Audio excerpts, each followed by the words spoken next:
Hey everybody, I'm in Los Angeles right now and my main phone right now is the Huawei Mate 30 Pro. I've actually been using this phone as my main daily driver over the past 2 weeks as I traveled around the United States. I took it to New York, Philadelphia, and Washington, D.C., where this phone is probably public enemy number one. So anyway, usually I review a phone after 2 weeks of use, but I've had the Mate 30 Pro on me now for over 2 months. I held off doing the review until now because, as you already know, the Huawei Mate 30 Pro cannot install Google apps natively. Like out of the box, it has no Google apps in it, and you can't just side load them via APK Mirror like you could with a lot of other Chinese phones because Huawei has been banned by the US government from working with Google. Now there is a way to install Google apps on this, which I actually have installed on this, but it's a little bit like hacky. You kind of have to open the back door to the phone, so I do not recommend it. And I really would suggest, if you have to go through that links to install Google apps, it's not worth it, man. You might as well just get a P30 Pro if you really want a Huawei device, or get another brand. So anyway, since this phone cannot run Google, I didn't want to review it because I thought it would be unfair to Huawei, because I didn't want to review a phone that cannot run like the most basic YouTube, Gmail, Google Maps, all that. I wanted to wait until Huawei or China and this guy, President Donald Trump right here, work out the trade deal so they can let Huawei work with Google again. But it doesn't look like that's happening anytime soon. And then on top of that, a couple of things happened recently that made me realize, you know what, not having Google isn't the end all be all for a lot of people. Now, for me, Google is super important. I cannot use the phone without Google, but to a lot of other people in the world, it's actually not the case. So the first thing I realized is that I went to South Korea, where Google Maps is terrible in Seoul. And my Korean friends were telling me that it's because South Korean government don't really trust Google that much, so they don't want to give Google access to its location data. So that's why Google Maps sucks in Seoul. Instead, everyone in Korea uses Naver Maps. So Naver, it's like South Korea's version of Google. And likewise, when Korean people want to search for something, they don't go to Google, they go to naver.com. So everyone living in Korea, their lives are not completely reliant on Google, like say someone living in the US or me, someone living in Hong Kong.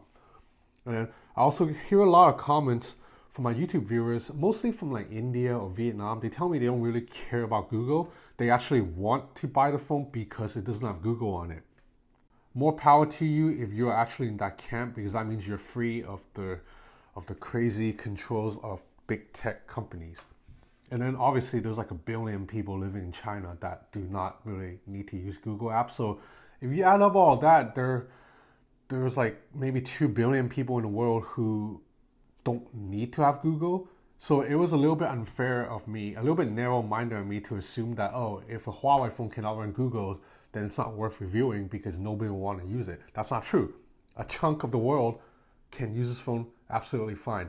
So when I realized all of that, then I decided, you know what, I'm just going to go on and proceed with the review of the Huawei Mate 30 Pro because this is one of the best damn hardware of the year. Okay, so by now you're probably familiar with the Mate 30 Pro's hardware, so I'll try to gloss over them a little bit quickly.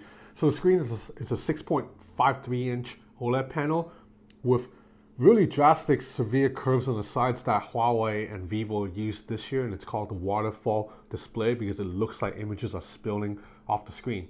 I personally love this design and I love how it looks, but this design has gotten a lot of backlash because people hate curved screens, and I get it. There are some shortcomings of it. For example, when you have a white page open, you'll see a little bit of color distortion around the sides where the screen curves.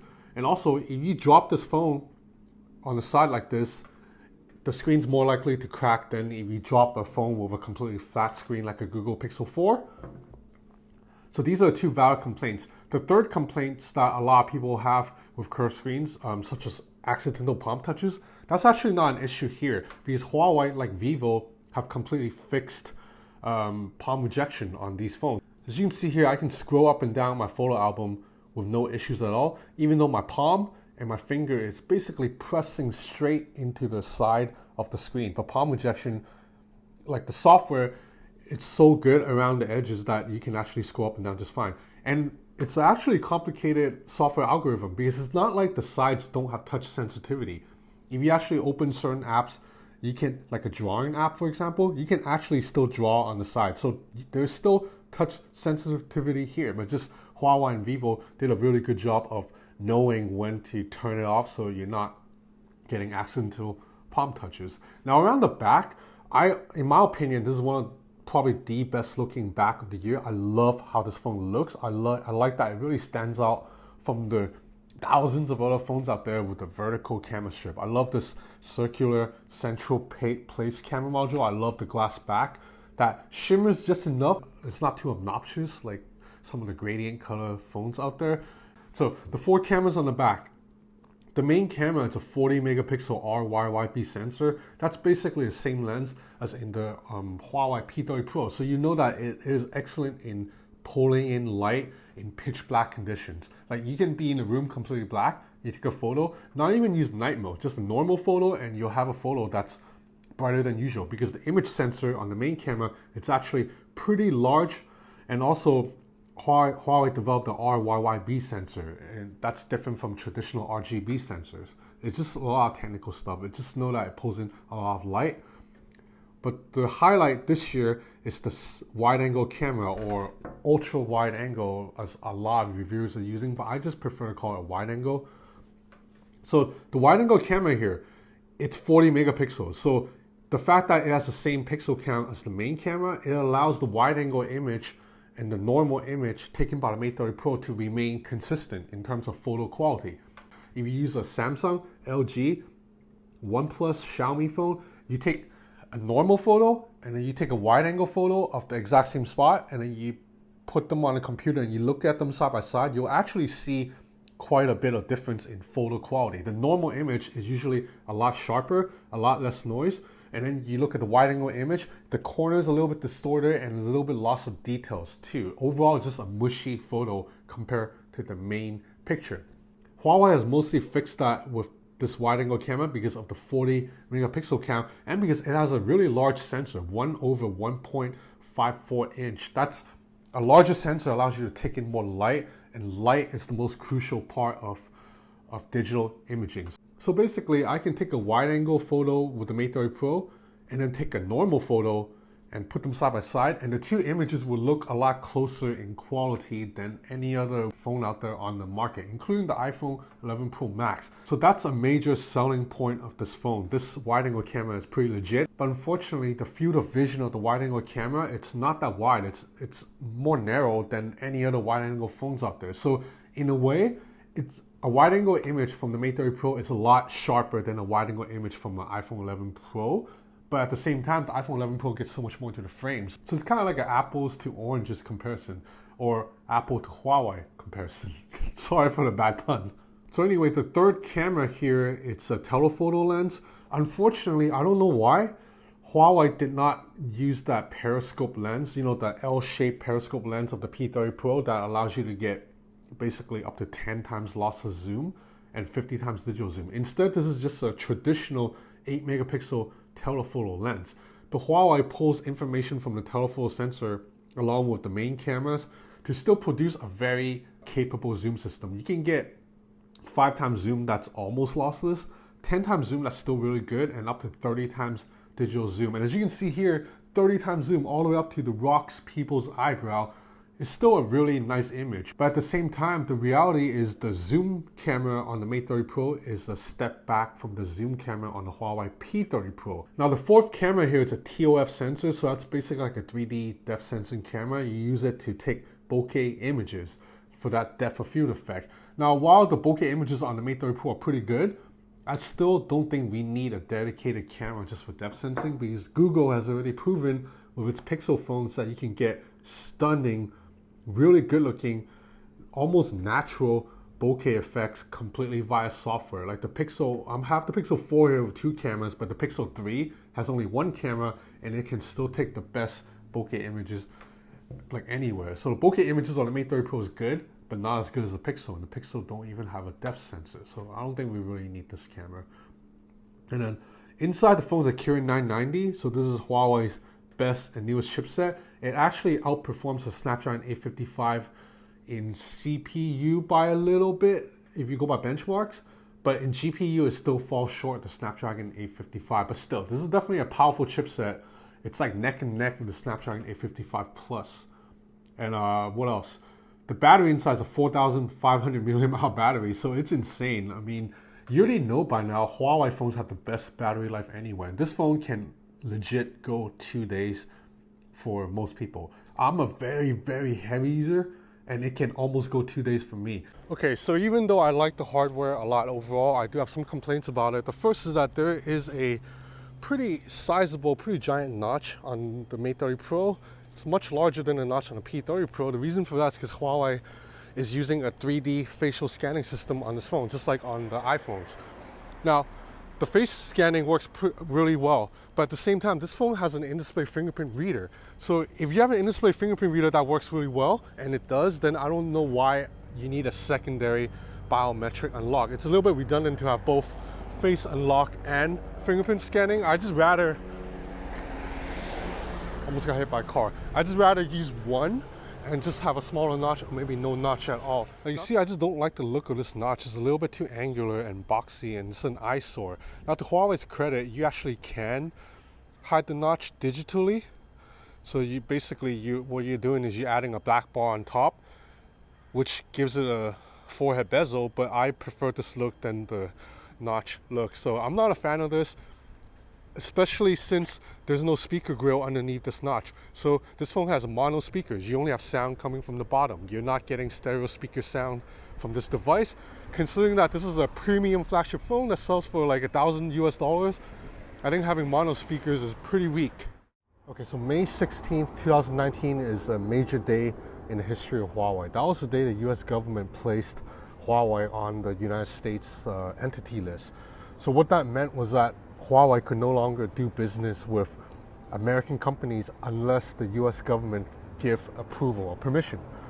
So when that happened, everybody, including me, we thought that Huawei could no longer use Android or any Google apps. Turns out that's not quite true, because Android is actually open source. Android is developed to be open source from the beginning, so that means it's completely free and open to use by anybody in the world. Android is not technically like owned by the US government or Google. So no matter how hard the US government tries to stop Google from working with Huawei, Huawei can still use Android open source. So the software is fine. This one runs on Android 10. Yeah, it's like an open source version of Android, but it's still real Android, and for the most part, it looks and behaves just like any other Huawei phone before the Google export ban happened. Now, what the ban actually affects Huawei on is Huawei cannot use Google Mobile Services, GMS. So Google Mobile Services is basically just a development kit that Google built to allow app makers to quickly make apps that are compatible on Android. So Google's own apps and a couple of other apps such as Netflix all use GMS. But the thing is, not everybody trusts Google because they don't want to put all the power in Google's hands. When you're part of GMS, then you're completely under Google's control. So that's why Facebook, Instagram, Twitter, and like Skype and a couple of these other apps from major companies like Facebook, Microsoft, they don't want to be part of GMS. So they built their own app that is outside GMS. So that is why Facebook, Skype, Twitter, Instagram, they all still work on the Huawei Mate 30 Pro without any issue. So basically what the US government has stopped Huawei from using, it's not Android in itself, but just GMS. And GMS mostly just affects YouTube, Google Maps, Gmail, all of Google's own apps obviously, and then some apps that have willingly joined into GMS like Netflix. The software on this is still mostly Android, except my biggest gripe is it runs Huawei's Android skin, EMUI, and I'm just not a fan of EMUI. I don't like that you have to swipe from the top to bring down a notification shade. If you swipe from the middle, you bring up this stupid search menu that sucks. And then I don't like that the app icons, you can't really change how they look. I mean, Huawei has its own app store in there where you can change.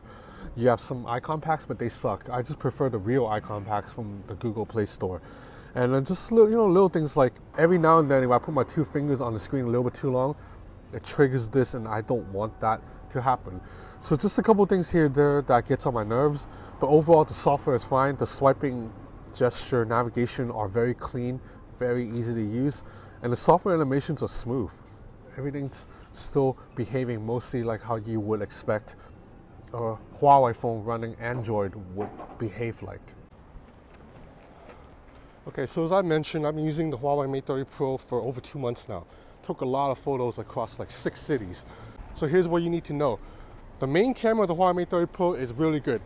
It captures very sharp, very vibrant photos, but almost a little bit overly sharp. Like there's a lot of digital image sharpening here. So when you take portraits of a human being or like a baby, sometimes they can look a little bit unnatural.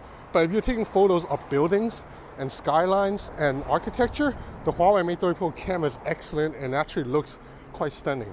Now the color science of the Mate 30 Pro tends to be on the cool side compared to the iPhones, which is warmer. So again, it depends on what you like.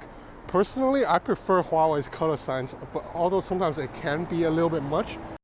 Now that wide angle camera, as I mentioned, is also excellent, but you have to accept that fact that it's just not that wide. The field of vision is really narrow, but once you get over that, you're getting a wide angle image that's very like sharp and not distorted. Now you look at these two photos captured at a movie theater with the wide angle cameras on both phones. So yeah, you see the iPhone's wide angle captures a lot more, but the image also looks a little bit distorted. It doesn't look natural.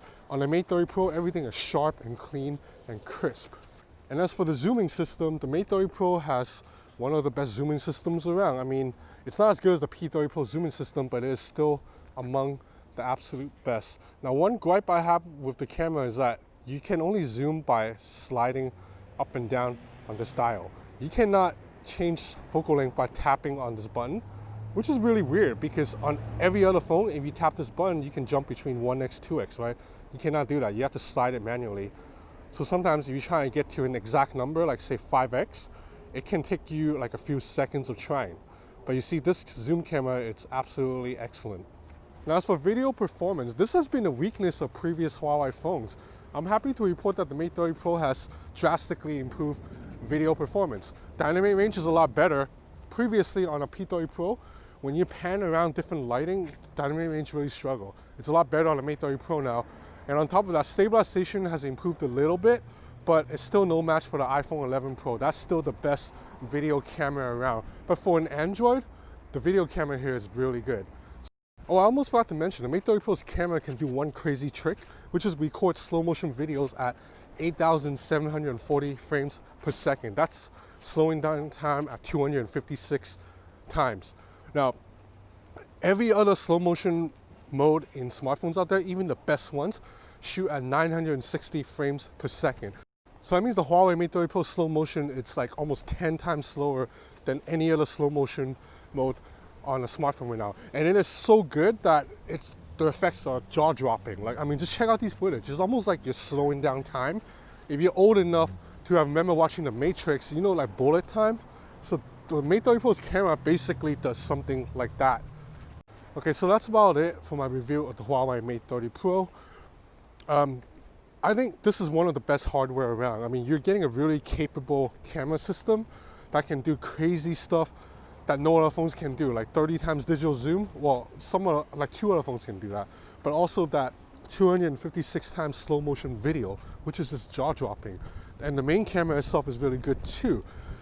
And you're also getting 2-day battery life out of this phone and a screen that's, I personally think is really nice to look at. It's very aesthetically pleasing. So the only downfall of this phone is software. I don't like EMUI, I'm just not a fan. And then also, as you already know, this phone can install Google. But like I said, not everyone needs to have Google. So you decide whether or not you can make do without Google. And if you can, then I think the Mate 30 Pro is worth considering. So that's about it for my review of the Huawei Mate 30 Pro. Thanks for watching.